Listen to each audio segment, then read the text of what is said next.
ಮೊದಲನೇ ಅವಮಾನ ಸರ್. ಒಬ್ಬ ಪುಣ್ಯಾತ್ಮ 22 ದಿವಸ ಕೆಲಸ ಮಾಡಿದ್ದೆ. ಕೆಲಸ ಮಾಡಿದ್ರೆ ತುಂಬಾ ಎಮರ್ಜೆನ್ಸಿ ಇತ್ತು, ನನ್ನ ಶೂಟಿಂಗ್ ಮುಗ್ದಿತ್ತು.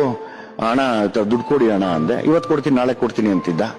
ಇಲ್ಲ ಅಣ್ಣ ನನ್ಗೆ ಅರ್ಜೆಂಟ್ ಬೇಕು ಇವತ್ತು, ಹಂಗೆಲ್ಲ ಅನ್ಬೇಡಿ, ಕೊಡಿ ಕೊಡಿ, ಒಂದು ವಾರದಿಂದ ಹಿಂಗೆ ಹೇಳ್ತಾ ಇದ್ರಲ್ವಾ ಅಣ್ಣ ಅಂದೆ. ಸರಿ ಇಲ್ಲ ಕಣೋ, ಎಷ್ಟು ದಿವಸ ಕೆಲಸ ಮಾಡಿದ್ಯೋ? 22 ದಿವಸ. ಎಷ್ಟು ಕೊಟ್ಟಿದೀವೋ?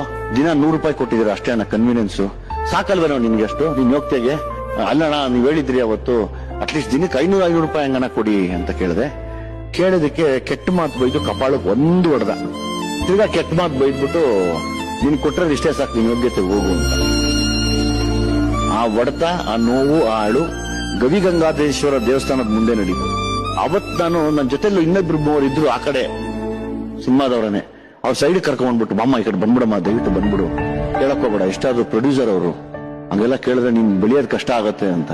ನಾನಂದೆ ಅಲ್ಲ ರೀ, ನಾನ್ ಬೆಳೆಯೋದ್ ಕಷ್ಟ ಯಾಕೆ, ನನ್ಗೆ ಯಾಕ್ರಿ ಬೆಳೆಯೋದ್ ಕಷ್ಟ, ನನ್ಗೆ ಹಿಂಗ್ ಮಾಡ್ಬಿಟ್ರಲ್ಲ, ಅದು ಪಬ್ಲಿಕ್ ಅಲ್ಲಿ ಹೊಡೆದ್ಬಿಟ್ರಲ್ರಿ ಅಂತ ಹತ್ಕೊಂಡು ಅವತ್ತು ಗವಿಗಂಗಾಧರೇಶ್ವರ ದೇವಸ್ಥಾನದ ಮುಂದೆ ಪ್ರಮಾಣ ಮಾಡಿದೆ.